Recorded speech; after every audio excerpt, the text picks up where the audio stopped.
Buenos días con todas y todos. Les damos la bienvenida desde la oficina principal del consorcio de la Fundación Arcape y de Ciclo Electoral y Democracia. Hoy es un día importante para nosotros porque dentro del proyecto de fortalecimiento de la democracia en el Ecuador y la reivindicación de derechos de participación de la ciudadanía en términos de justicia y equidad sustantiva y material, se ha organizado este conversatorio sobre la participación política de los jóvenes en los procesos de elecciones a nivel regional. El consorcio está compuesto por dos organizaciones de la sociedad civil ecuatoriana que concuerdan en la misión del fortalecimiento de la democracia y los objetivos de reivindicación de derechos de participación de la ciudadanía. La eliminación de la violencia en todas sus formas, la capacitación y formación de nuevos liderazgos políticos con énfasis en la paridad, la secuencialidad y alternabilidad, así como en el cumplimiento de umbrales obligatorios de participación de jóvenes y mujeres en igualdad de género. Esos son los propósitos que nos han convocado para la discusión del día de hoy y contamos con la presencia de tres expositores internacionales y con la moderación de una experta internacional a quien quisiera que me permitan presentar. La doctora Andrea Tercero, quien será la moderadora, es máster en Derecho Electoral de la Universidad de Castilla-La Mancha, España, licenciada en Relaciones Internacionales de la Universidad Autónoma de Centroamérica y Universidad Latina de Costa Rica, es asesora del Centro de Asesoría y Promoción Electoral CAPEL, del Programa Especializado en Derechos Políticos del Instituto Interamericano de Derechos Humanos, IDH, desde el año 2016 hasta la fecha. Ha participado en diversas misiones de observación técnica electoral en América Latina y el Caribe, así como en África. Tiene amplia experiencia en la administración y gerencia de la cooperación internacional. Ha estado a cargo de la gestión de proyectos de cooperación internacional en materia de derechos humanos y materia electoral en América Latina y el Caribe. Le damos la bienvenida a Andrea. Ella es quien coordinará todo el evento y la moderación de este conversatorio. En sus manos queda el evento, estimada Andrea. Muy buen día a todos y a todas. Muchísimas gracias, don Arturo. Un honor para mí tener la moderación de este evento tan importante en relación con la participación política de los jóvenes en los procesos electorales. Sin más, inicio por presentar a quienes van a estar acompañándonos como expositores del evento. Nos acompaña el día de hoy Danilza Peña, en primer lugar, para hablarnos sobre la aplicación de la cuota de juventud en República Dominicana. Ella es licenciada en Derecho por la Pontificia Universidad Católica, es abogada, maestreante en Administración y Estudios Electorales, en Derecho Procesal Electoral por la Universidad Autónoma de Santo Domingo, en Derecho Administrativo y Gestión Municipal y Derecho Constitucional por la Universidad Castilla-La Mancha. Ella es vocera en la Mesa de Anticorrupción, en la 9ª Cumbre de las Américas en Los Ángeles. También fue vocera en 2023 para la Cumbre de las Ciudades en Denver, Colorado, Estados Unidos, y coordinadora del capítulo dominicano de la Women's Democracy Network del Instituto Republicano Internacional. Ella es miembro del Comité Directivo de la Red Latinoamericana de Jóvenes por la Democracia y de la Red Latinoamericana y el Caribe para la Democracia. Igualmente ha tenido una amplia participación como observadora internacional de la OEA, Fundación Konrad Adenauer, en la Oficina de Brasil, Transparencia Electoral y contribuyente de los órganos electorales de diversos países de América Latina. Asimismo, ella es columnista del periódico Acento, Hoy y de Último Minuto, estos de República Dominicana, y panelista en el programa radial Rumbo de la Tarde y El Nuevo Diario. Sin más, le cedo la palabra a Danilza Peña para que pueda dar inicio con su presentación. Muchísimas gracias, Andrea, por esa introducción de mi presentación de perfil biográfico. En primer lugar, agradecer al magistrado Arturo por la invitación a este panel, en el cual vamos a hablar sobre los temas de la participación política de los jóvenes, en este caso en República Dominicana. Como bien ustedes saben, nosotros en el año 2018 y 2019 realizamos en República Dominicana unos procedimientos de modificación a las leyes electorales. En este caso, en el año 2018 vino la ley de partidos políticos y luego, en el año 2019, vino la ley orgánica de régimen electoral. Ambas legislaciones vienen, obviamente, a regular lo que son las campañas electorales antes, durante y después del proceso electoral. En este contexto, uno de los logros que se pudo visualizar en lo que fue la modificación de las leyes electorales fue la cuota de la juventud.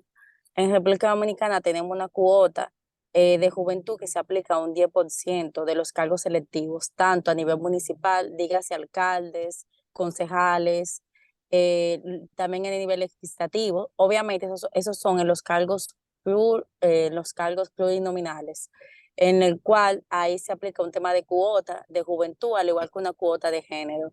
¿Qué sucede con esto? La aplicación fue un 10% a nivel nacional. Obviamente nosotros estábamos buscando una lucha de un 30%, pero en la ley se aprobó un 10% en la aplicación de la cuota de la juventud.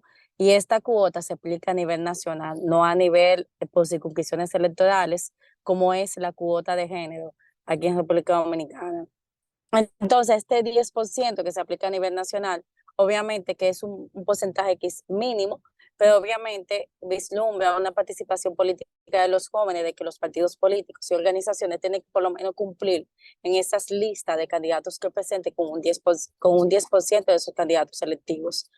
En ese contexto, en el año 2020, con la aplicación de esta cuota, hubo una participación más activa de los jóvenes participando en política, hubo más candidaturas selectivas. Obviamente, ya en la nominación, en lo que es ya como candidato electo, no fue igual porcentaje de las candidaturas que se hubo en la postulación. Obviamente, en estas elecciones en el año 2020 hubo una mayor participación política de los jóvenes con esta aplicación de la cuota del 10%. ¿Qué sucede? Con esta cuota del 10% tenemos dos retos. En primer momento tenemos que no se aplica a nivel nacional la cuota de la juventud, que obviamente dificulta, o sea, que se aplica a nivel nacional y eso dificulta obviamente su aplicación. No obstante, hay circunscripciones electorales en República Dominicana que solamente hay por ejemplo, dos diputados. Entonces ahí tú tenías que poner un joven, o sea, hay una persona que por la cuota de género, es decir, que hay lugares en los cuales es difícil la aplicación de esta cuota de juventud. ¿Qué sucede también? Que la cuota de juventud no se diferenció con el tema de la cuota de género, porque tenemos, en la República Dominicana tenemos la cuota de género de un 40% mínimo, 60% máximo de ambos géneros. Entonces, esto dificulta porque no se diferenció en la ley electoral en lo que es la cuota de género y la cuota de juventud. Uno de los mayores retos también que tiene la participación política de los jóvenes es el tema, obviamente, de los recursos económicos. Aquí en República Dominicana, realizar campaña realmente tiene un tema económico muy, muy influyente aquí en República Dominicana. Y obviamente las leyes electorales regulan los topes de campaña, pero no lo hace, o sea, lo hace de manera muy amplia. Por eso es que para tú ser candidato en una posición electiva, tú tienes que tener, o sea, joven, o sea, tú tienes un tema de juventud que obviamente te dificulta en cierto sentido, pero también está un tema de recursos económicos, en lo cual un joven a una corta edad no tiene esos recursos tan exorbitantes para poder, obviamente, tenerlo en campaña. Entonces, ¿qué sucede?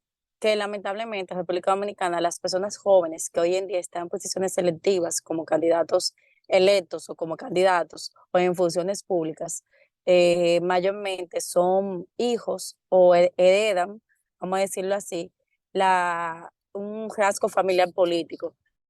Vemos el caso, obviamente en República Dominicana, por ejemplo, tenemos muchos diputados jóvenes en el Congreso Nacional, pero si vamos en el historial, todos son, porque, bueno, mi papá fue presidente, o mi abuelo fue presidente, que hay esos casos, o en dado caso, mi papá fue diputado y yo voy a ocupar esa diputación. Entonces, esos son los casos que mayormente se hacen en República Dominicana. Nosotros tuvimos una mayor participación política en el año 2020, la participación de los jóvenes. Inclusive en el padrón electoral fuimos alrededor de un 30%.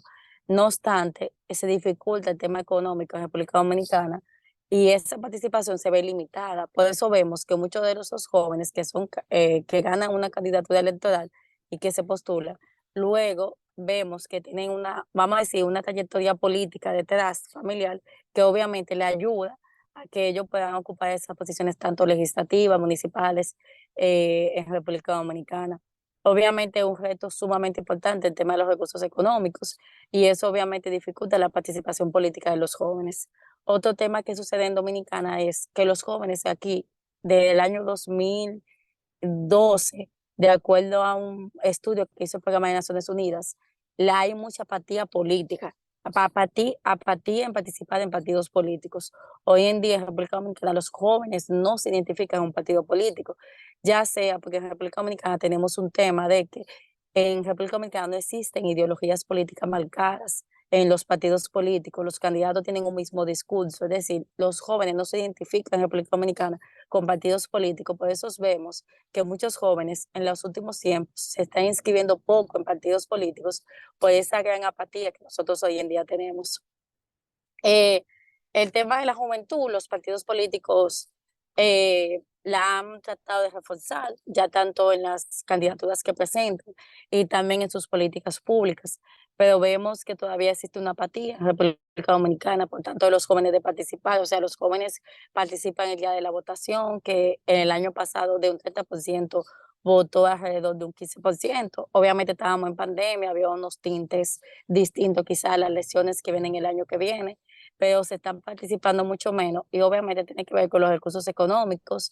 Entienden que de acuerdo al Programa de Naciones Unidas, del estudio que le estoy hablando, entiende que cualquier partido político que llegue al poder van a ver los mismos problemas de las políticas sociales que nosotros tenemos y por tanto no participan en lo que es obviamente en el tema de la participación política activa que nosotros obviamente entendemos que pueden hacer los jóvenes.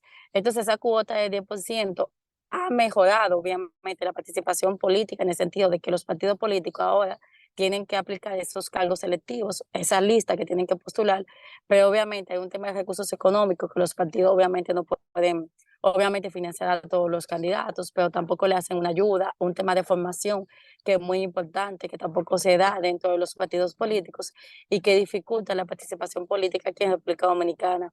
Tenemos la Junta Central Electoral, el Tribunal Superior Electoral, que son dos órganos descentralizados.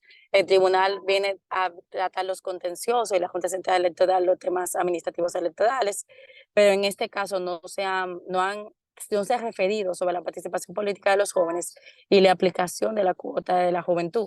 Ellos emitieron la resolución sobre la cuota de género, en el cual los candidatos tienen y ahí se trató de buscar la paridad con relación a las postulaciones de los candidatos, pero en el tema de la cuota de la juventud, que es muy mínima, un 10%, ahí obviamente los partidos políticos tienen un reto, obviamente de motivar a los jóvenes a que pues, se postulen, participen, y obviamente de que cuando sean electos también puedan hacer una buena labor en sus funciones, tanto las funciones selectivas que les son designadas y también en la función pública. En República Dominicana tenemos un Ministerio de la Juventud, que obviamente, como el Ministerio de la Juventud, ahí se trata de por lo menos cumplir con el tema de la juventud en el incumbente. Sin embargo, hemos tenido un Ministerio de la Juventud con muchos temas de corrupción y muchos temas que llaman mucho la atención en lo que es la administración pública.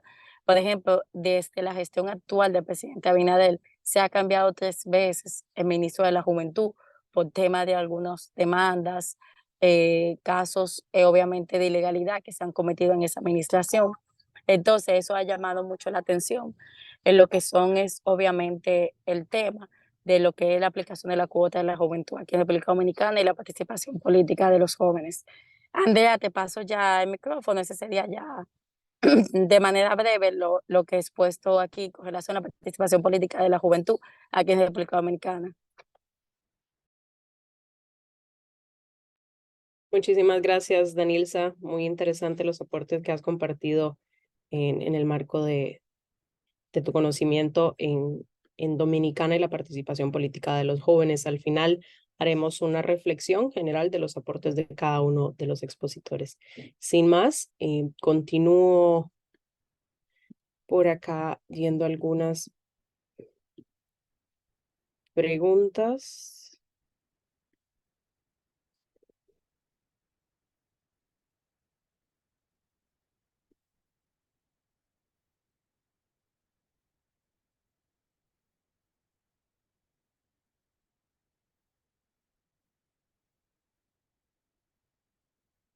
Ok, esta sería una pregunta para Danilza. Nos consultan si las organizaciones políticas, ¿cómo se han preparado para cumplir con los umbrales? Muchas gracias, Andrea. Con relación al tema de los umbrales, para la aplicación del listado, es decir, de los candidatos, los partidos políticos deben emitir su lista a la Junta Central Electoral y ésta certifica si cumple con la cuota de juventud y la cuota de género. En dado caso que los partidos, ese listado que postulen mediante la Junta Central Electoral, es decir, el órgano administrativo electoral, ellos revisan la lista y si no cumple se le envía al partido político y el partido político dentro de un plazo de 5 días tiene que obviamente revisar el listado, se lo revisan y le mandan el listado nuevamente a la Junta Central Electoral.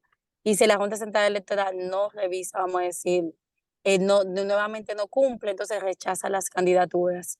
Ellos son muy sigilosos con el tema de ellos revisan. Por ejemplo, si hay tantos 190 diputados, de esos 190 candidatos de los postulantes, un 10% debe cumplir con la cuota de género, de juventud, perdón. Y entonces ahí ellos revisan el tema de los umbrales, si verdaderamente el listado cumple y se le remite al partido político y el partido político entonces lo remite nuevamente a la Junta Central Electoral para una nueva revisión y ya con esta final revisión se postulan ya el listado oficial de los candidatos.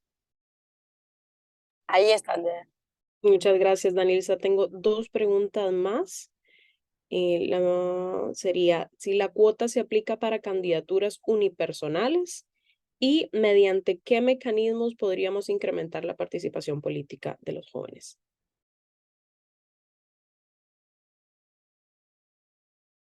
Gracias, Andrea. Con relación a la primera pregunta, no, la cuota de juventud no se aplica para los cargos uninominales, solamente para las postulaciones plurinominales, dígase diputados, concejales, en el cual en una circunscripción electoral hay más de un candidato electivo. Y con relación al tema de cómo mejorar la participación política de los jóvenes, entiendo que es importante, en primer lugar, la formación política de los jóvenes, de motivarlos a que participen, de que vean que se puede participar con relación a dándole mayor acceso a lo que es la participación política de los jóvenes, o sea, es decir, formación de que los gobiernos obviamente realicen políticas públicas en beneficio de los jóvenes. Eso lo motivaría mucho más a que ellos puedan participar más en lo que son las posiciones selectivas y las posiciones públicas. También está un tema de que en República Dominicana, por ejemplo, hay muchos jóvenes que se están yendo en el exterior buscando nuevas oportunidades. Y si se le ofrece aquí en República Dominicana mayores oportunidades en las políticas públicas, tanto académicas, profesionales, ellos entiendo que participarían mucho más en lo que son los cargos selectivos.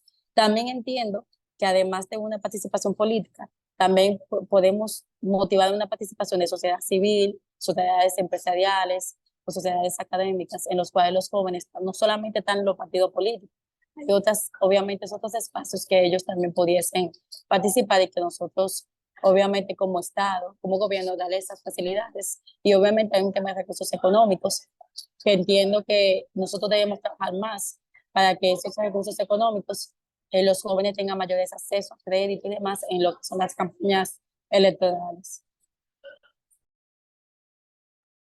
Muchas gracias, Danilza. Cerramos por ahora el espacio de preguntas dirigidos a la exposición de Danilza y posteriormente abriremos nuevamente un espacio de preguntas.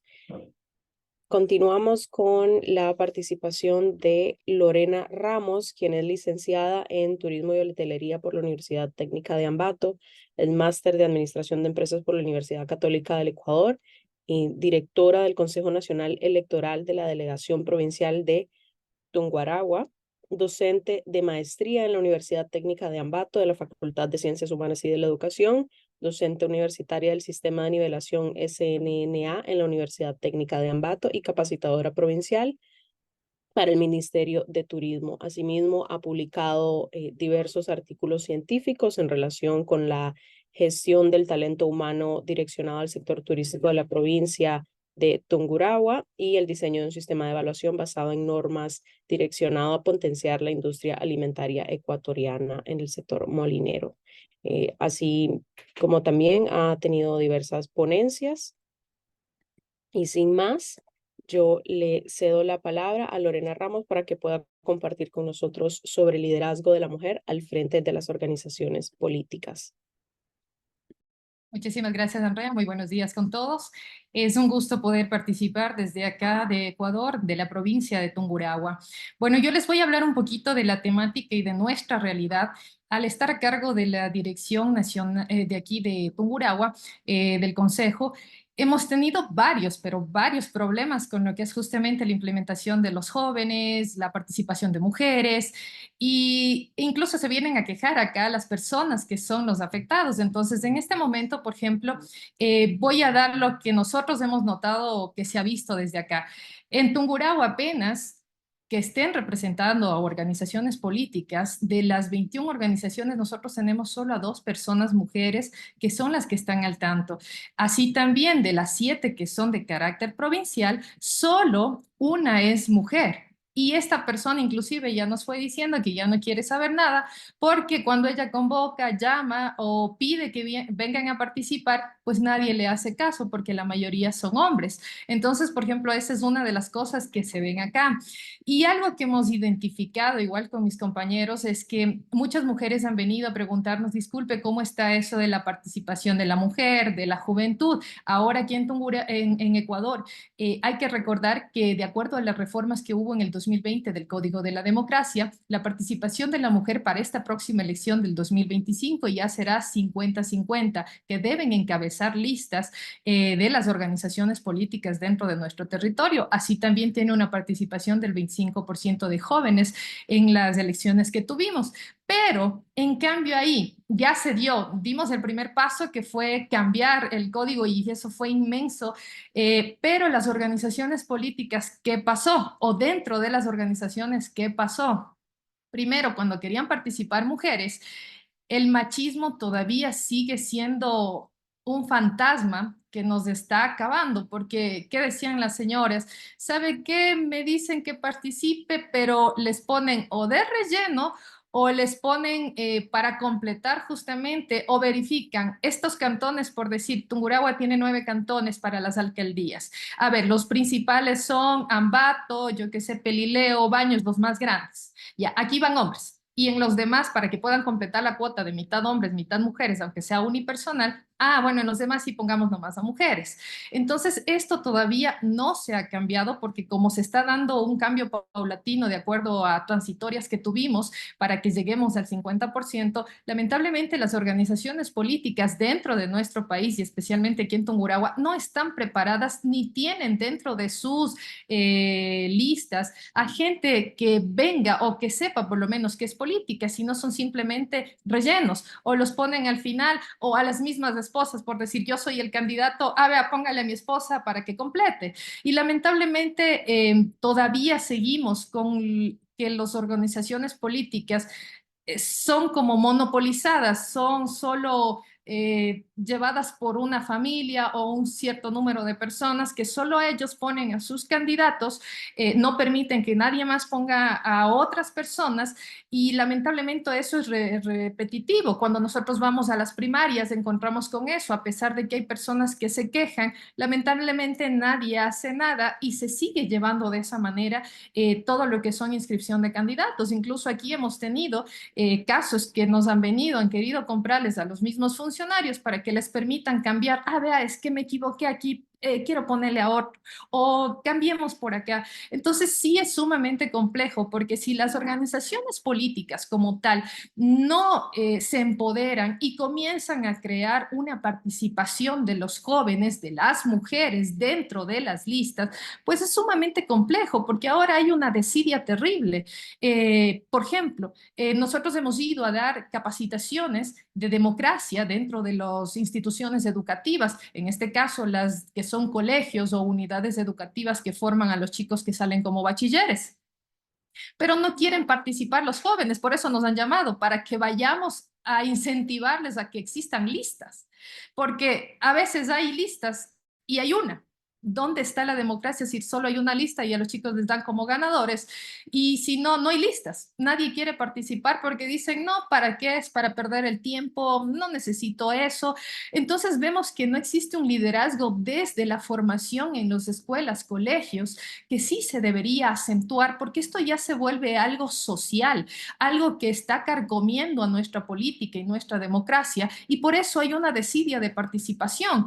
Tenemos cuántas organizaciones políticas en el Ecuador, creo que es una de las que más tiene, tenemos alrededor de más de 200 organizaciones políticas en todo el país, pero ¿y qué han hecho ellos justamente para incentivar la participación tanto de jóvenes como de mujeres? Es muy escasa, no se tienen proyectos o talleres, al contrario, se han tenido unas cuantas participaciones de escuelas políticas, pero que son con organizaciones o en este caso son ONGs que ayudan para que éstas sean llevadas a cabo. Tuve la oportunidad justamente de participar en una de estas con una fundación CAGE. Entonces, ahí estamos viendo que las organizaciones políticas como tal no toman en serio lo que se viene. Y eso decíamos, espero que ya para este 2025, que ahora van mitad y mitad, 50-50, encabezando hombres y mujeres, esperemos que ellos puedan cumplir, porque muchas de las candidaturas justamente se cayeron por eso, porque es parte legal que nosotros revisamos que cumplan con los porcentajes tanto de mujeres como de jóvenes, y si no cumplían, pues simplemente no podían seguir inscribiéndose más candidaturas. Entonces esperemos que esto también cambie, que se cree conciencia ya en las organizaciones políticas y sobre todo que dejemos atrás la parte de, es muy joven, ¿qué puede aportar? O, no, es que es mujer. Yo tuve eso, inclusive al entrar acá, veían a una mujer y estaba joven, ¿y usted qué puede saber?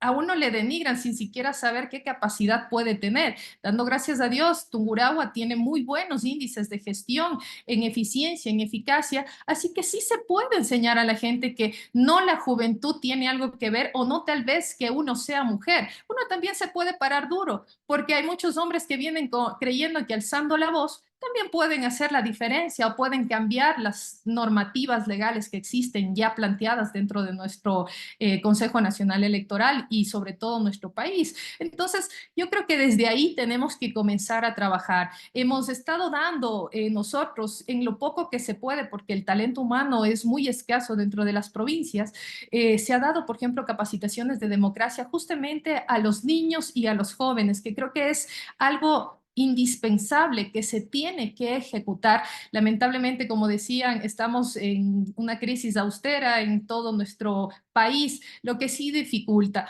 pero una capacitación puede hacer el cambio y nos puede llevar a tener jóvenes que quieran liderar en un futuro justamente las organizaciones políticas que quieran ser parte de la política y sobre todo quieran participar activamente.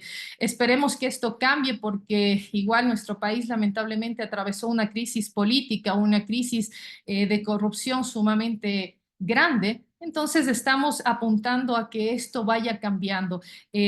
Por lo menos aquí se ha podido visualizar que las organizaciones políticas nos han ido felicitando por el trabajo, entonces sí se puede explicar y más que nada dar con ejemplo a las organizaciones, a todos los medios de comunicación que nos ayudan a compartir la información de nuestras elecciones, que se puede trabajar correctamente, se puede hacer un cambio y que las mujeres también sí somos parte activa y sobre todo podemos llevar a cargo en nuestros hombros un cargo que tal vez se es visto para hombres, pero que sí lo podemos ejecutar de una muy buena manera y que ahí están los resultados en todo lo que nosotros hacemos.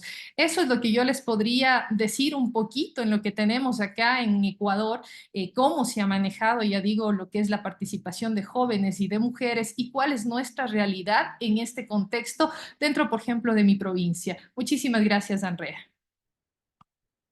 Muchísimas gracias, Lorena, por compartir con nosotros sobre la experiencia del Ecuador en relación con la participación política, no solo de los jóvenes, sino además con el factor de ser mujer, que también es importante considerar.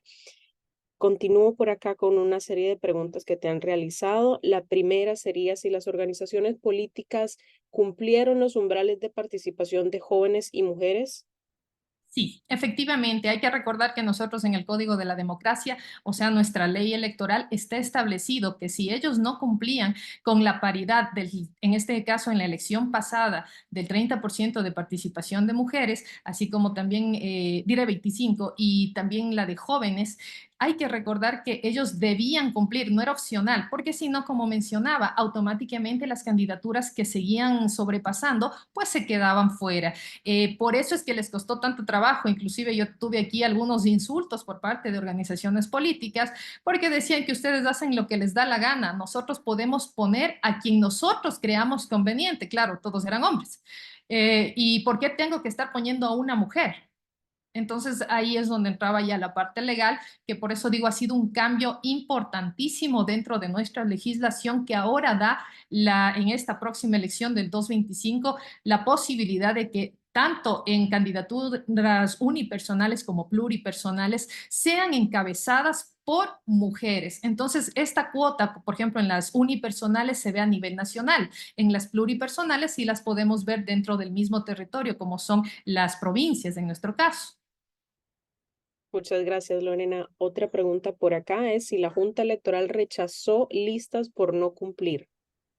Efectivamente, para nuestra suerte aquí dentro de nuestro CNE, Consejo Nacional Electoral, nosotros tenemos un sistema implementado en el que ya nos sale directamente que la candidatura es rechazada e incluso cuando las organizaciones políticas están inscribiéndose, ya les aparece estas alertas. Usted no cumple con el porcentaje de mujeres, ustedes no cumplen con el porcentaje de jóvenes. Por ende, ya no les deja ni siquiera realizar la subida de información. Entonces ellos tienen que ir justo, como les decía, ya jugando. A ver, acá tengo mujer, acá tengo que poner, aquí tengo hombre, acá tengo que poner mujer. Aquí tengo chuta, son 5.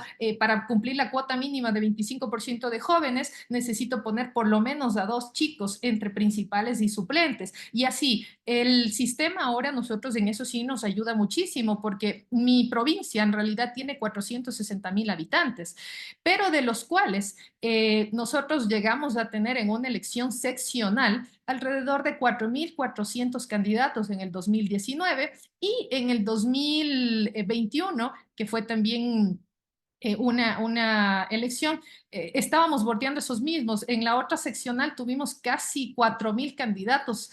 Entonces, imagínense esa cantidad de candidatos de participación en la que tenemos que controlar que cumplan paridad de género, paridad de, en este caso, alternabilidad de género y en los porcentajes tanto de mujeres como de los hombres y de los jóvenes. Gracias, Lorena. Una última pregunta y sería, de los candidatos jóvenes y mujeres, ¿actualmente existen jóvenes electos en las dignidades locales? Especialmente los que fueron electos en nuestra localidad, por ejemplo, no llegan al umbral de jóvenes. ¿Por qué razón? Porque, como decía, tienen que cumplir con el 25, pero no dicen dónde. Y recordemos que nosotros estamos manejando el método de Webster y antes teníamos de Hond. Entonces, todo esto ha ido cambiando y por lo general cuando una persona ingresa, encabezando listas es la que tiene las mayores posibilidades de ingresar a la curul y por ende ahí no ponen a los jóvenes los ponen en la lista para abajo. Entonces ahí también eso creo que se debería normar, se debería cambiar, que por lo menos un joven pudiera encabezar una de las listas, especialmente en pluripersonales, para que ellos también ya vayan teniendo esa inmersión dentro de la política, porque sí es complejo. La ley solo dice que deben cumplir el porcentaje, pero no especifica en dónde deben estar estos jóvenes. O incluso, por ejemplo, para completar la cuota de los jóvenes, y eso sí pasó mucho acá, como el papá estaba de principal y era el primero, les ponía a un hijo, al primo, al hermano, al sobrino o a la hija para que completen la cuota. Entonces, en eso es como menciono, todavía se debe trabajar, pero yo creo que el primer paso ya se ha dado y eso fue por parte de nuestras autoridades que se luchó hasta el final para que se consiguiera por lo menos ya una paridad, una alternabilidad y participación de jóvenes. Muchísimas gracias, Lorena, por responder a las preguntas de la audiencia. Seguimos ahora con la participación de Paul Vizcarra. Él es de Perú, él es doctorando en Derecho y Ciencia Política por la Universidad Nacional Mayor de San Marcos. Es máster en Corrupción y Estado de Derecho por la Universidad de Salamanca, España. Abogado también por la Universidad Nacional San Agustín, con formación en técnicas de litigación en juicios orales por California Western School of Law. Criminalidad corporativa y derechos humanos y derecho de daños por la Universidad de Salamanca. Es especialista en derecho administrativo y regulatorio por la Universidad de Piura. Asimismo, es docente de la Academia de la Magistratura desde el año 2015 en Derecho Penal y Procesal. Ha escrito una serie de artículos sobre derecho penal y procesal y actualmente funge como director nacional de oficinas desconcentradas y director general de normatividad y asuntos jurídicos del Jurado Nacional de Elecciones de el Perú. Sin más, yo le cedo la palabra para que pueda ampliar en relación con el tema de participación política de los jóvenes y el cumplimiento de la cuota de jóvenes en las elecciones 2022 de Perú. Muy buenos días a todas y todos. Muy buenos días, Andrea. Un especial saludo al doctor Arturo Cabrera, un amigo de Ecuador.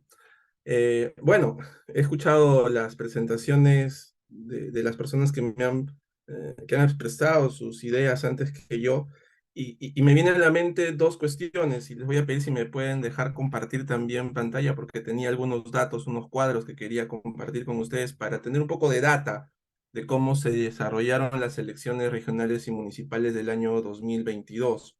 Y la primera reflexión que me viene a la mente es el tema de que tenemos una realidad jurídica y una realidad social. La realidad jurídica es que los estados legislan a favor de la participación de las mujeres, de la participación política de los jóvenes, y otra cosa es la realidad social. Yo en varios eventos he señalado de que nada nos sirve desde un aspecto legal incentivar o legislar a favor de la participación de las mujeres y de los jóvenes si al final la ciudadanía no vota por mujeres y no vota por jóvenes. Entonces, nos estamos quedando, creo yo, desde hace un buen tiempo en el tema legal, en la realidad jurídica, pero no pasamos a la realidad social, a la realidad material, ¿no? A incentivar de que las propias mujeres voten por mujeres y que los jóvenes voten por jóvenes. En la última elección regional y municipal del Perú fueron 7 millones de personas o de jóvenes menores de 30 años los que formaban parte del padrón. Paul, ya puedes compartir pantalla si deseas, por favor. Muchas gracias, doctor. Y ver ahora cuántos jóvenes salieron electos, ¿no? Con parte de esta cuota joven. Y algo de eso vamos a compartir en los cuadros que he preparado. Si me permiten, ¿se visualiza? Sí, creo que sí, ¿no? Sí, lo vemos bien, A gracias. ver, muchas gracias. A ver, como lo señalaba, en la elección regional y municipal del año 2022, estamos a un año de haber desarrollado ese proceso, un año y 2 meses aproximadamente de haber desarrollado este proceso. Las personas jóvenes menores de 30 años representaron el 27.4% del padrón electoral. La parte más gruesa del padrón electoral de esa elección fueron los jóvenes menores de 30 años, 7 millones aproximadamente. Y nosotros en Perú hemos, a través de la ley 28869, incorporado la cuota joven del 20% en las listas de candidatos a elecciones municipales a nivel provincial y distrital. Para que nos entiendan las personas que no son de Perú, nosotros tenemos un gobierno nacional y elecciones nacionales que se desarrollaron en el 2021, presidente, vicepresidentes y 130 congresistas y además parlamentarios andinos. Y tenemos una elección subnacional que fue la del 2022 y sobre la que estamos hablando, donde se eligen gobernadores regionales, alcaldes provinciales y alcaldes distritales, de acuerdo a la subdivisión que nuestro país tiene de su territorio. Para estas elecciones regionales y municipales, la cuota es del 20% de candidatos. Además, mediante la ley 29470, aprobada en el 2019, se amplía la cuota a las candidaturas del Consejo Regional, porque antes solo se hacía para las candidaturas a elecciones regionales y municipales.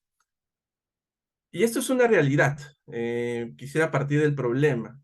Según este estudio de las juventudes peruanas del año 2022, el 70% de los jóvenes no identifica a su autoridad regional saliente, es decir, no sabe quién es el que va a salir, quién desarrolló esa magistratura de elección o ese cargo de elección. O sea, no sabe quién es la persona que fue su alcalde o su gobernador regional.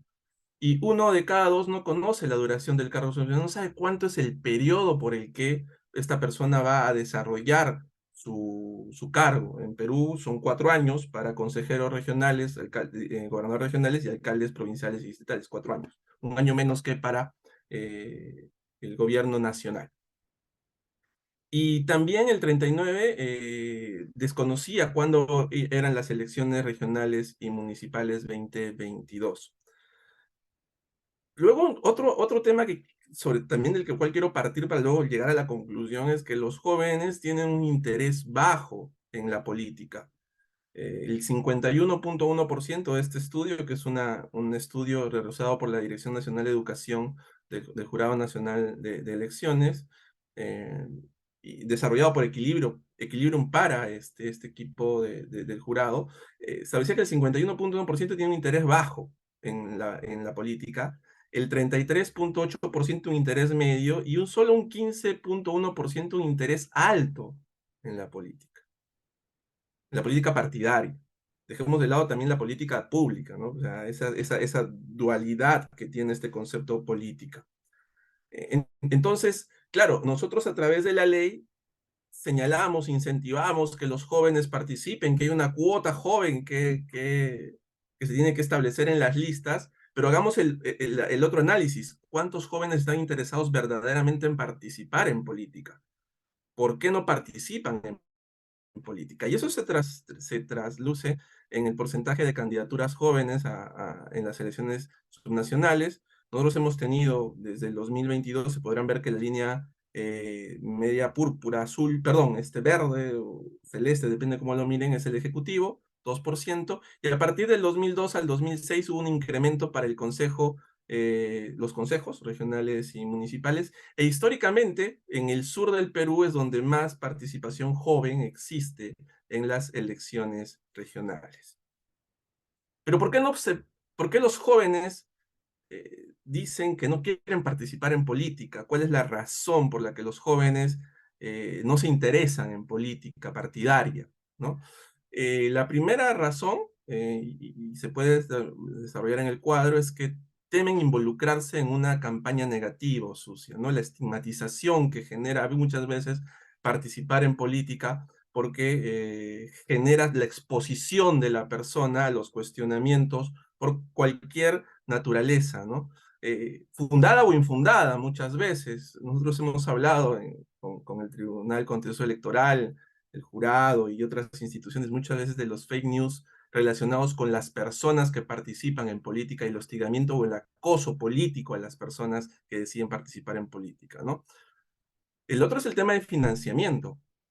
¿De dónde saco dinero yo para participar en política? Las elecciones regionales y municipales o los candidatos a elecciones regionales y municipales tienen otra lógica en Perú respecto de las elecciones que tienen que ver con las candidaturas nacionales. No hay un financiamiento público sobre estas candidaturas. Entonces, cómo financio mi candidatura? El otro tema va con este tema de la estigmatización, ¿no? Que participar en política puede traer consecuencias negativas a mi carrera hacia futuro. O sea, soy joven, estoy empezando probablemente una carrera o estoy empezando mi vida profesional y probablemente esto pueda traer una estigmatización, ¿no? Entonces, tampoco participo por eso. Luego está el negociar con los líderes de partidos políticos. ¿Cómo hago para llegar a inscribirme en un partido político? ¿Ser afiliado es suficiente o tengo que hacer algo más para poder ser considerado en una lista por ejemplo, consejeros municipales o consejeros regionales? Las elecciones internas y las primarias que se siguen aplazando en el Perú podrían tal vez hacer la homogenización, ¿no? La posibilidad de esa participación sin necesidad de negociar, entre comillas, directamente con el líder del partido. Ser atacado por la prensa, que va de la mano con el primer supuesto. Pasar menos tiempo con la familia. generar conflictos con la pareja, la interna de la vida más interna, de la vida más privada del candidato, e ir de casa en casa por la calle, por ejemplo, porque no tengo recursos, ¿no? O sea, son estos las dificultades que se pueden presentar en una campaña política y por la que entiendo los jóvenes desisten muchas veces de participar. A nivel regional de nuestro país, la gran mayoría de candidaturas jóvenes se encontró en el cargo de consejero regional, donde 3 de cada 10 eran jóvenes. Y cabe destacar que si bien la participación joven en cargos ejecutivos es mínima, 0.5% en el cargo de gobernador regional, esta es ligeramente mayor en el cargo de vicegobernador regional. Gobernador regional, 0.5%, vicegobernador regional 3%, y consejeros regionales y municipales 29.7%. Claro, hay más posibilidad de ser electo como consejero regional si soy joven, a ser electo como gobernador regional o vicegobernador regional. Tenemos ahí un pequeño cuadro sobre cómo fue la participación en las candidaturas según organización política: Fuerza Popular, Somos Perú, Frente de la Esperanza, Acción Popular, Partido Patriótico del Perú, y cada uno de ellos tiene un porcentaje, ¿correcto? El promedio para el nivel de regional, las candidaturas jóvenes a cargos ejecutivos representó el 1.7% del total de candidaturas de este tipo. De las 25 regiones en las que hay cargos ejecutivos regionales, solo en 6 hubo candidaturas de jóvenes a cargos de gobernadores o vicegobernadores, el tema ejecutivo, el que va a tomar las decisiones. Y en el caso de cargos al Consejo, los jóvenes representan el 29.7% del total. La región con mayor proporción fue Huancavelica, es una región del sur del Perú, con 41.5%, y Amazonas fue la región más baja con 22.1%, una región del norte que limita con el Ecuador, por ejemplo. En el tema de las candidaturas jóvenes a cargos provinciales, del total de candidaturas jóvenes a cargos provinciales y distritales, el 78.9% correspondieron a candidaturas para regiduría. Igualmente, no estamos hablando de candidaturas para dirección, ¿no? Alcalde distrital o provincial, sino forman parte del consejo regional. Además, se encontró que para los cargos ejecutivos de alcalde provincial y distrital, los jóvenes solo representan el 0.3 y 2.3% respectivamente, al igual que las candidaturas de consejo del nivel regional, 3 de cada 10 a cargos fueron jóvenes. Aquí está un porcentaje en cuadros. Cargos ejecutivos: alcalde provincial 0.4%, alcalde distrital 2.3%, para regidor provincial 30.5% y para regidor distrital 30.3%. Lo que quiero sacar como conclusión de esta presentación es que los jóvenes no participan o no se inscriben como candidatos para los cargos ejecutivos, sino para los consejos, que son una especie de poder legislativo pequeño dentro de los consejos distritales, provinciales o de los gobiernos regionales. Tenemos igual un tema de participación por partido político. El partido político que más jóvenes llevó fue Fuerza Popular, 30.88%. El resumen aquí, que las candidaturas jóvenes a cargos ejecutivos representan el 2% del total de las candidaturas de este tipo de cargos, y las regiones con mayor porcentaje fueron Lambayeque, al norte de Lima, Loreto, la parte de la selva, Pasco, en el centro del Perú, Piura, al norte, y Junín. Y por el contrario, las que tuvieron menos participación fueron La Libertad y Cusco, con solo 1%. Esta es la realidad, lo que yo les hablaba, ¿no? De una realidad social, de una realidad electoral, porque existe una realidad jurídica. Y la realidad jurídica establece, tanto en la ley 27863 como en la 26864, ley de elecciones municipales, que tiene que haber una participación de los jóvenes. 20% de ciudadanos o ciudadanos jóvenes menores de 29 años. Y además nosotros siempre es bueno recalcarlo, tenemos, además de la paridad, tenemos la alternancia en las listas para el caso de hombres y mujeres, ¿no? O sea, no solo tenemos el 50%, sino que además tiene que haber un intercalamiento entre hombre y mujer en cada una de las listas para los consejos regionales y municipales, igual que para las fórmulas de candidatos de gobernador y vicegobernador regional, ¿correcto? Entonces, la ley dice que hay un 20% de candidatos, ¿no?, que deben participar. Reitero, de ese 20%, ¿cuántos de ellos son elegidos? Ese es el otro problema, el otro tema central sobre el que tenemos que seguir conversando, estimo. Estas cuotas se establecen pues para asegurar la participación de determinados colectivos. La pregunta nuevamente es, ¿estamos asegurando con esta ley de cuotas la participación efectiva de los jóvenes en la política? La promulgación de estas leyes nos permiten incorporar a los jóvenes en la política. Si solo el 15.1% está interesado verdaderamente en la política, quiere decir que la ley no es suficiente. La participación o la cuota tanto para gobiernos regionales y municipales es del 20%. La edad en la que se consideran a estas personas jóvenes es de 18 a 29 años. Aquí, por ejemplo, hay un cuadro que nos especifica cuántos jóvenes tendrían que participar.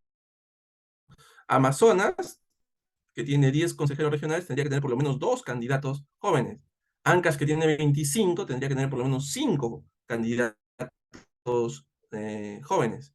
Apurímac, Arequipa, que es una región importante del Perú, 3, por ejemplo, ¿no? Entonces, existe legalmente la situación jurídica de que los jóvenes deben participar y que las fórmulas tienen que estar integradas por jóvenes.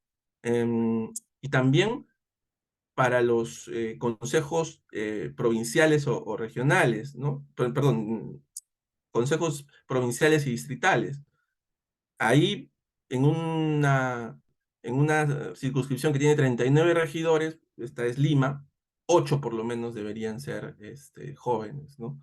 Y en una circunscripción con 15 regidores, 3 deberían ser jóvenes. Y así está en la ley, ¿correcto? Yo no les quiero quitar más tiempo, solo quiero ir a este cuadrito que al final da una especie de resumen, ¿no? Ustedes van a ver ahí las edades, violeta, una especie de amarillo-verde, un verde claro y un azul, donde se dicen cuáles son las autoridades ejecutivas electas por grupos etarios en la CRM 2022. Gobernador regional, menores de 29 a 39 años, ojo, de 29 a 39 años, 6.3%, de 40 a 49 años, 25%, de 50 a 59, 31.3%, y más de 60 años, o de 60 años o más, 37.5%. Donde aparecen electos menores de 29 años son en las circunscripciones distritales, ¿no? 1.5%. En las otras no aparecen los jóvenes participando, o mejor dicho, siendo electos. Claro, esto podría llevarse de la mano de que los jóvenes están recién aprendiendo, no participan, están aprendiendo en las cuestiones políticas. Claro, entonces la ley no es suficiente, reitero, la ley tiene que ir de la mano con otras políticas públicas que incidan en incentivar a los jóvenes en la participación, no solo de la política partidaria, sino de la política pública. Yo siempre les pregunto a mis alumnos, ¿les gusta el país en el que están? Y todos dicen, no, no me gusta, quisiera cambiar esto. La siguiente pregunta es, ¿cuántos de ustedes quieren ser funcionarios públicos? Nadie levanta la mano. Entonces, hay cuestiones que se tienen que trabajar. No solo es una modificación legislativa. Nosotros en este último congreso, por ejemplo, hemos tenido, me parece, la mayor cantidad de elección de mujeres en la historia, que viene con la mano de la paridad y la alternancia, ¿no? Entonces, hay cosas que tenemos que hacer. La conclusión de esta presentación sería, no nos quedemos a nivel legislativo, incentivemos para que los jóvenes y las mujeres y estos grupos que tienen cuotas electivas también elijan a estas personas, ¿correcto? Y no solo ellos, sino toda la sociedad en general. Muchas gracias, Andrea, por el pase. Muchísimas gracias, Paul. Tengo aquí a una serie de preguntas que te han hecho. La primera sería, siendo los jóvenes el grupo electoral mayoritario, ¿cuál es la estrategia de los órganos de control electoral para capacitarlos en los principios de la práctica democrática? Qué interesante pregunta. El año de las elecciones regionales y municipales, desde la Dirección Nacional de Oficinas Desconcentradas, por ejemplo, en cooperación con INICAM y la Corda de Nahua, hicimos capacitaciones a nivel de diversas regiones sobre el tema de la participación política, de qué era a lo que se enfrentaba un candidato, ¿no? A elecciones regionales y municipales, y cuál era la normativa, porque en principio no es que partir la normativa, o sea, la normativa que regula, que establece las reglas de participación.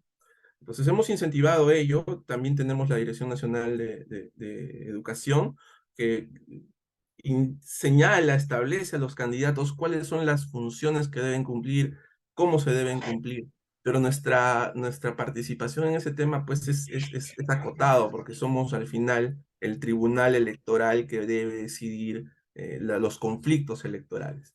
Ahí la tarea fuerte, la tarea preponderante es la labor de las organizaciones políticas, de los partidos políticos. Los partidos políticos son los llamados a crear a incentivos, a educar a sus militantes jóvenes, ¿no? El profesor Hackanson, que es un constitucionalista muy reconocido aquí en Perú, ponía el siguiente ejemplo, ¿no? Si un joven ingresa a un partido político y tiene otros compañeros que forman parte de ese partido político y se van formando durante los años, es mucho más difícil el transfugismo, es mucho más difícil que dejen de participar en esa organización política, una vez electos cambien de partido político porque se han formado y criado en esa organización política. Entonces, nosotros desde el sistema electoral y desde el jurado podemos hacer una parte del trabajo, pero es una parte menor. La parte mayor está en el otro lado, está en la organización política de alcance nacional, o como nosotros tenemos aquí, organizaciones políticas de alcance subnacional, que son los movimientos regionales, ¿no? Entonces, creo que la labor es una labor conjunta, pero que tiene un porcentaje más alto del otro lado del sistema electoral, que son los partidos. Gracias. Una segunda pregunta. Tenemos cómo superar la desafección democrática en Perú y la región. Quisiera tener la varita mágica y la respuesta a esa pregunta, ¿no? Porque es un poco complejo. ¿Cómo motivamos a los jóvenes para que participen en política? Y no solo en la política partidaria, reitero, sino en las políticas públicas que nos interesan a todos, ¿no? Desde el parchar un hueco en la calle hasta una política pública grande, ¿no? Y esta unión que debe haber entre ambas, ¿no? Entre la política partidaria y la política pública, porque al final son los políticos los que hacen la política pública, desde los puestos de elección que ocupan. Yo hace un mes y medio he participado en una actividad muy interesante con jóvenes de quinto año de secundaria, que es el último año de la educación regular en Perú. O sea, luego de eso ya viene la universidad. Y tuve una grata sorpresa porque estos jóvenes de quinto año de secundaria que bordean los 16, 17 años, conocían mucho sobre las instituciones. Y quedé gratamente sorprendido porque están interesados en estos temas.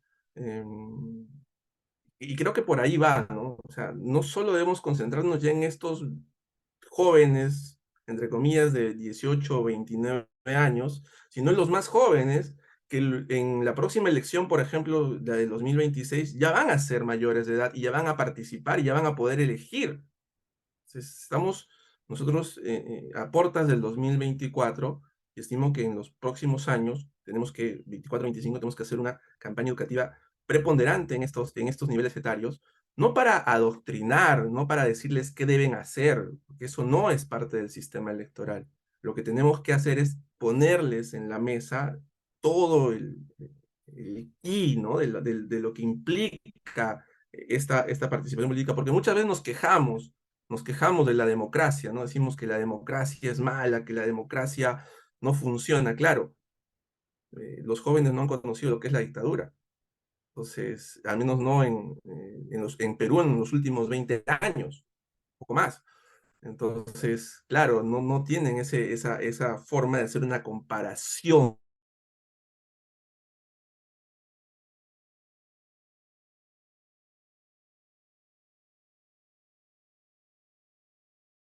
16, 17 años, que van a ser luego un bloque importante que puede definir quién es la próxima autoridad de elección en el país, ¿no? Porque son millones de personas que se van a incorporar a esta posibilidad de votar en la próxima elección, que además, si todo va como va, en el 2026 en nuestro país, en Perú, tendremos elecciones nacionales en abril y junio, primera y segunda vuelta, si es que hubiese, y luego en octubre tendremos elecciones regionales y municipales y segunda vuelta en diciembre. O sea, en un mismo año vamos a tener que elegir tanto autoridades de índole nacional como de índole subnacional. Entonces es un tema muy complejo. Estamos contra el tiempo, Andrea.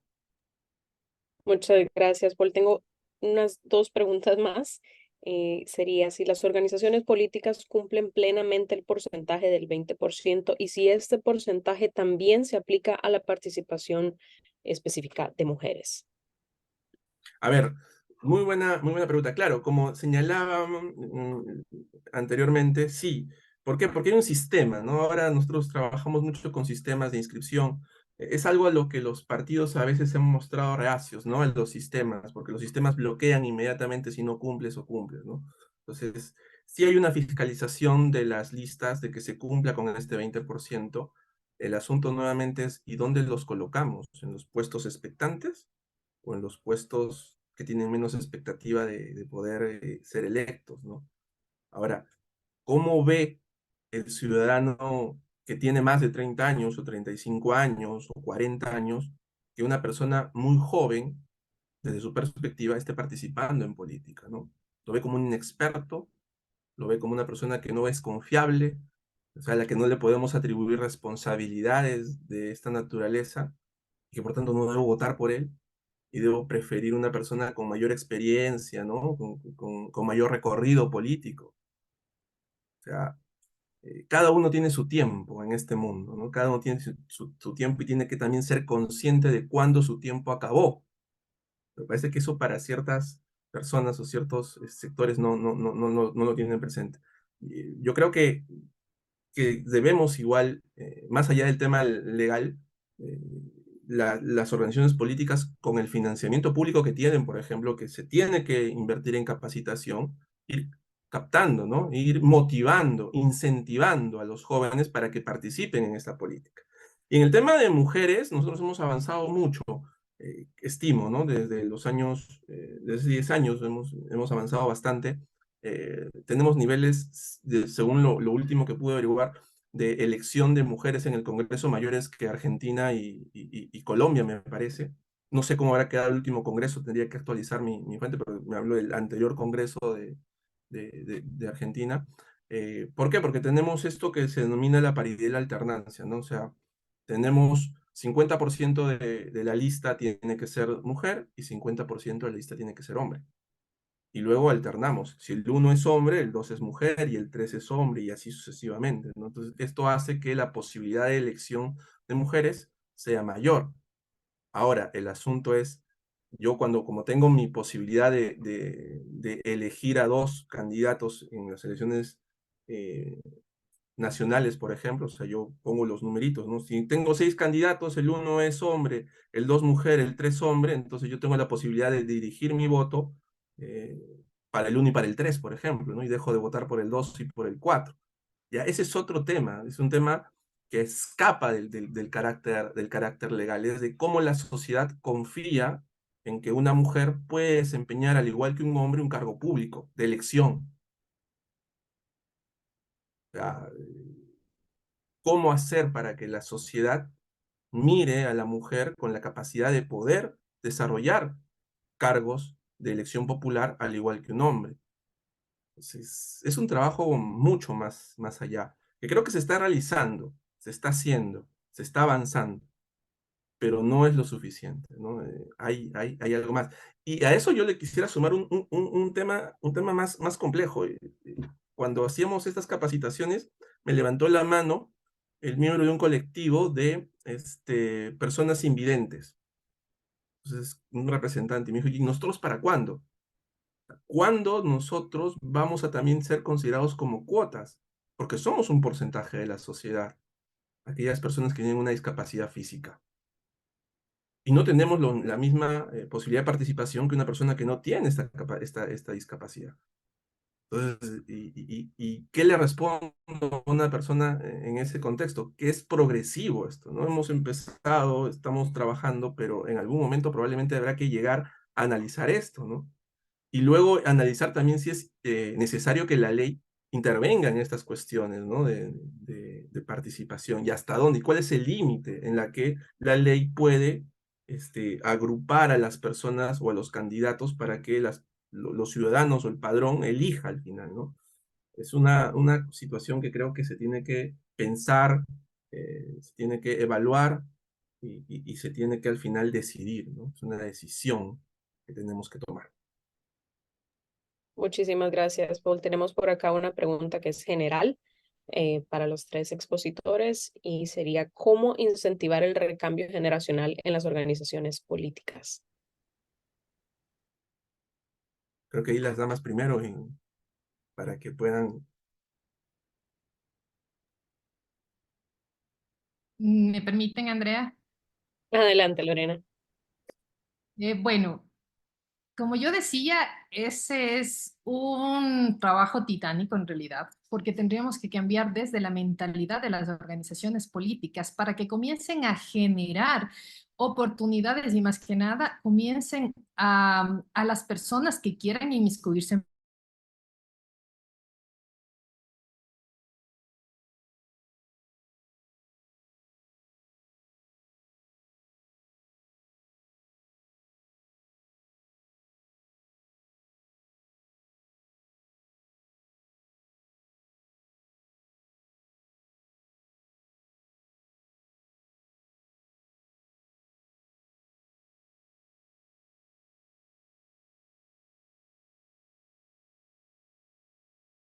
de que ya no existe justamente esta desidia por parte de los jóvenes, como veíamos, y yo creo que la realidad de todos nuestros países es la misma, los jóvenes no quieren participar, hay por parte de ellos ya es un renuente, es un que me importismo, entonces yo creo que desde ahí debemos partir. Nosotros en Ecuador, inclusive de la malla curricular de escuelas, colegios, se sacó las materias que eran cívica y trataban justamente de estos temas, democracia, incluso algo de lo que es ética, moral, todo ese tipo de cosas. Por ejemplo, yo creo que desde ahí también debemos atacar, porque si no formamos desde niños, jóvenes, pues no esperamos mucho. Y ya cuando llegamos a la parte alta, como decían, no hay cambios generacionales, son los dueños de los partidos políticos, no hay quien tampoco, por más que quisieran poner a alguien, tampoco hay quien esté formado. No hay formación en las líneas de las organizaciones. Entonces yo creo que debería, si es posible, crearse algún tipo de reglamento o algo legal que también les obligue a las organizaciones políticas a que generen formación dentro de sus líneas para poder así establecer un cambio. Esto será en largo plazo, yo creo, porque no es inmediato, pero esperemos que ya se tomen los incentivos necesarios para poder tener gente joven capacitada para que puedan ejercer cargos públicos. Muchísimas Aquí, gracias, Lorena. Adelante, Danilza. gracias, Andrea. Y un placer a Lorena y a Paul. Disfruté muchos ambas ponencias en las cuales se estaban explicando la situación de sus países, tanto en Ecuador como Perú. Con relación a la pregunta que tú haces, Andrea, hace un tiempo vino en ese momento él era senador, Sebastián Piñera de Chile, y él hizo un tema chistoso aquí en la República Dominicana. Él dice, bueno, en Argentina allá se le heredan los esposos, en Cuba heredan los hermanos, en tal país heredan los hijos. Y él dijo que en República Dominicana se aspira hasta que se respire, es decir, hasta que se mueran los mandatarios. Y es cierto, en República Dominicana hay un tema de que una persona cuando sube al poder no suelta el poder, tanto en los cargos electivos como en la función pública. Y entiendo que un tema que pudiésemos utilizar para que haya un cambio generacional es el tema de limitar el ejercicio del poder, es decir, el tema de la reelección, de que, por ejemplo, en otros países, 2 periodos, como aquí en República Dominicana y en otros países, entiendo que el tema de limitar el poder, el ejercicio, ayudaría mucho para que haya un cambio, que ahí veríamos un cambio obligatorio. Por ejemplo, lo que sucede en Uruguay. En Uruguay vimos que hubo un cambio de mando y vimos que partidos contrarios se reunían en ese presidente. Eso por lo menos aquí en República Dominicana no se hace, porque por ejemplo vemos a los candidatos siempre postulándose y eso no permite de que haya un cambio generacional.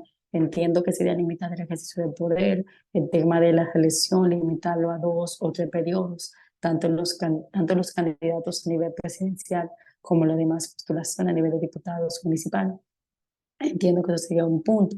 También hubo el calor en el tema de la formación y obviamente hacer más competitivo entrar a la administración pública, tanto los cargos selectivos, porque mientras mayor formación hay, los jóvenes tienen una mayor ventaja de poder capacitarse tanto en temas tecnológicos, tema de inteligencia artificial, que cuando el Estado se vaya poniendo un poco de manera más inteligente, los jóvenes tenemos más oportunidades, porque hay un tema de capacitación de que nos van a tener que necesitar y poder nosotros estar obviamente en esa parte con relación a los partidos políticos.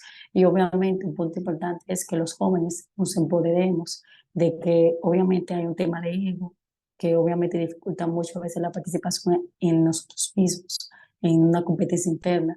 Y entiendo que eso es muy importante, de que los jóvenes obviamente se empoderen, participen y obviamente estén en la mesa de las decisiones, porque a veces nos ponen para un tema de una foto, miren, hubo participación de jóvenes, pero al final nosotros tenemos poder decisorio en esas mesas de trabajo, pero ya eso depende de cada uno de nosotros, que nosotros como jóvenes nos poderemos y participemos más con relación a las tomas de decisiones, tanto dentro de un partido político, la función pública y también en los cargos selectivos. Gracias, Danilza. Adelante, Paul. Muchas gracias. Yo creo que aquí hay algo trascendente que tener en cuenta y son los incentivos, que es un tema que también lo veo con los jóvenes. Yo dicto clase a las 7 de la mañana, un horario muy temprano acá en Perú. Entonces yo les pregunto a ellos, ¿y por qué vienen a las 7 de la mañana cuando tienen N grupos en la tarde, 6, 7, 8 de la...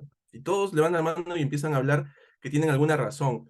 Tengo prácticas, me acomoda este horario porque luego tengo todo el día libre, ¿no? Entonces hay un incentivo de esos jóvenes para estar ahí a las 7 de la mañana, que implica levantarse a las 5, salir de su casa a las 6 y llegar a las 7 a la clase, ¿no? ¿Cuáles son los incentivos para que los jóvenes participen en política? ¿Cómo las OPs o los organismos, las organizaciones políticas incentivan para que los jóvenes participen en política?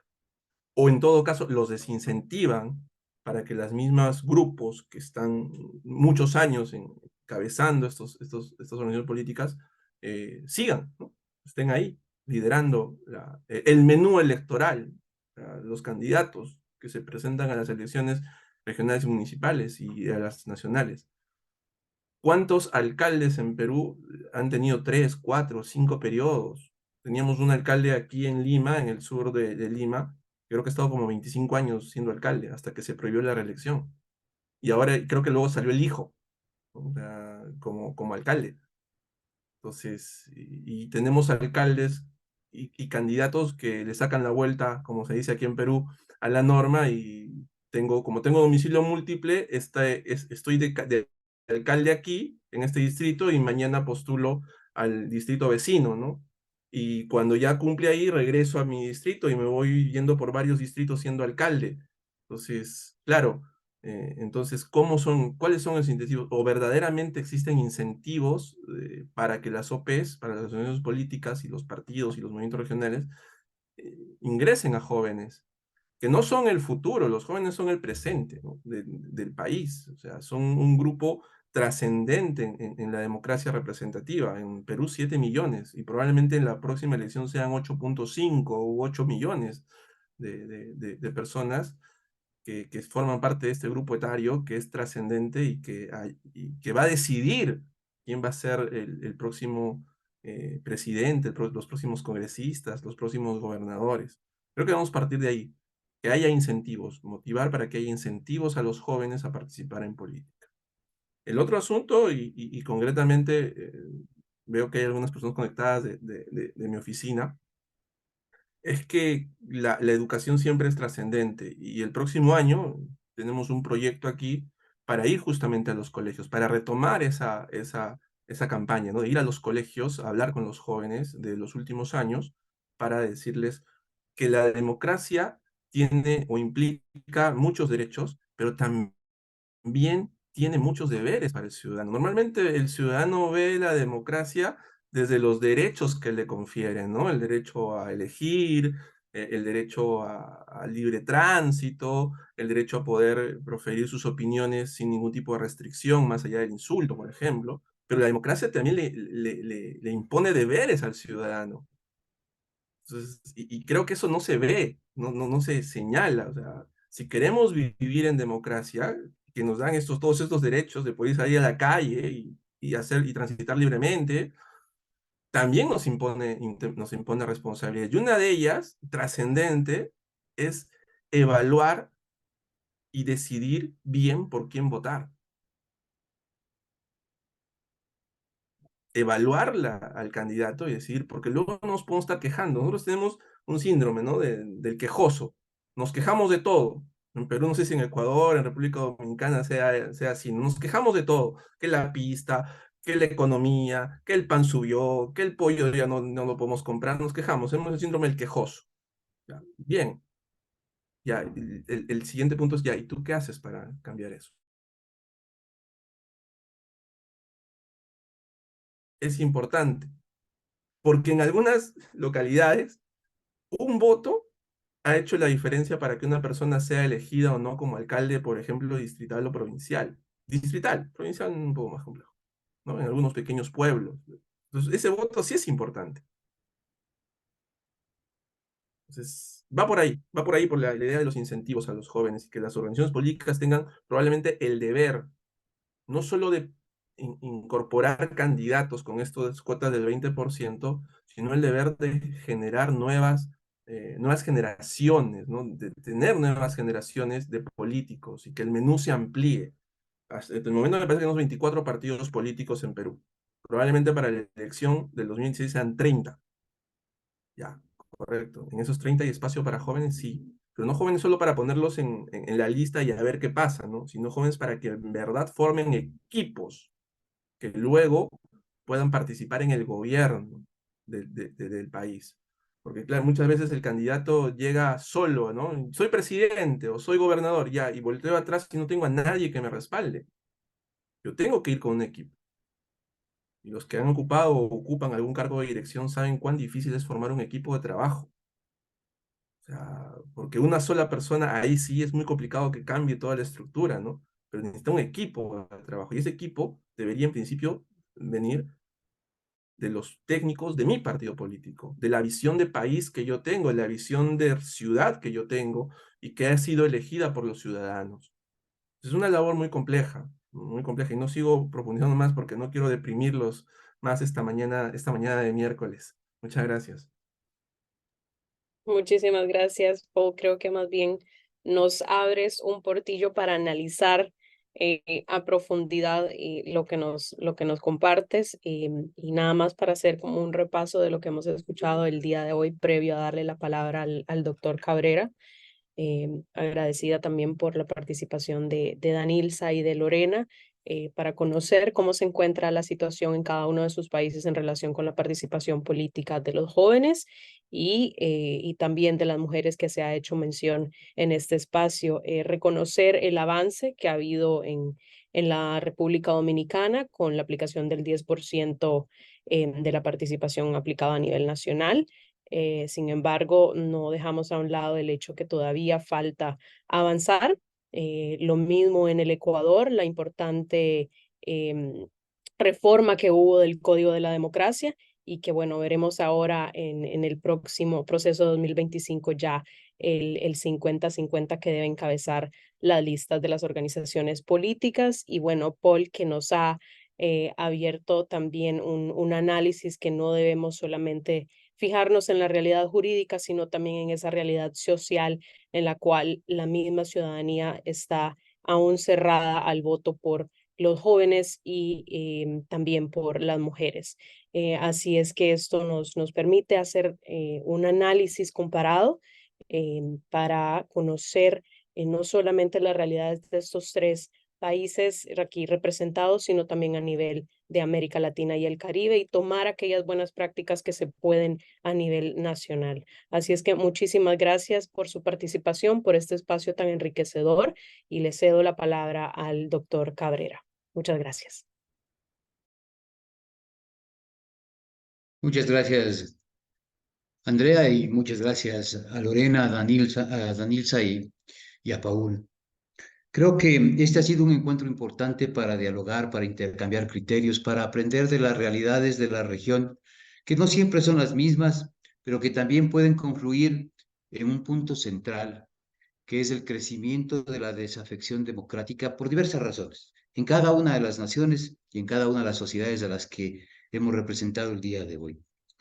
También quisiera decir que el fortalecimiento de la democracia nos invita a un trabajo consensuado, a un acuerdo general, porque todos los actores de la práctica democrática tenemos que poner nuestra mejor actitud, nuestros mejores, nuestra mejor energía propositiva para intentar trabajar en una misma línea. Las entidades del Estado, los gobiernos, tienen que asegurar los ambientes de paz y tranquilidad en que se desarrollan las elecciones.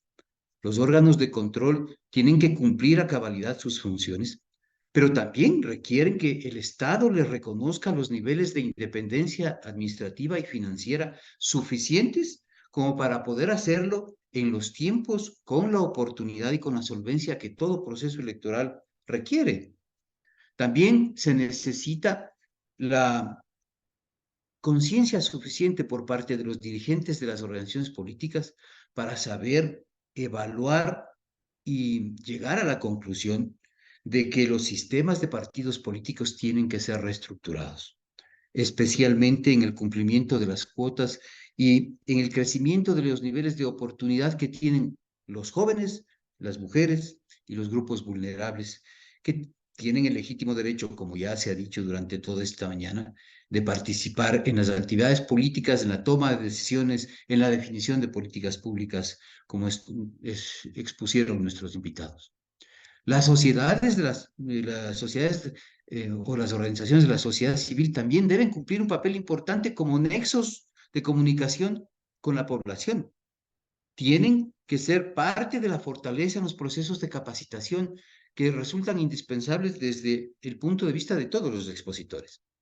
Y los ciudadanos también tenemos que cumplir una misión importante, que es entender que en democracia la mejor herramienta de poder es el voto. Andrea, Lorena, Danilza y Paul, les agradezco mucho a nombre del consorcio que conforma la Fundación Arcape y Ciclo Electoral Democracia, entidades dedicadas al trabajo electoral, al igual que ustedes, desde los propios espacios de cada uno. Les agradezco mucho y les deseo un buen día. Muchas gracias, doctor. Un fuerte abrazo hasta Quito. Igualmente, Muchas un abrazo para gracias. todos. Un placer, magistrado. Luego. Y a Lorena, Paul y también a Andrea y a todos los presentes. Muchísimas gracias, cordial saludo, hasta luego. Igualmente, Luego. cordial saludo a todos, un gusto haberles conocido. Bendiciones. Hasta luego.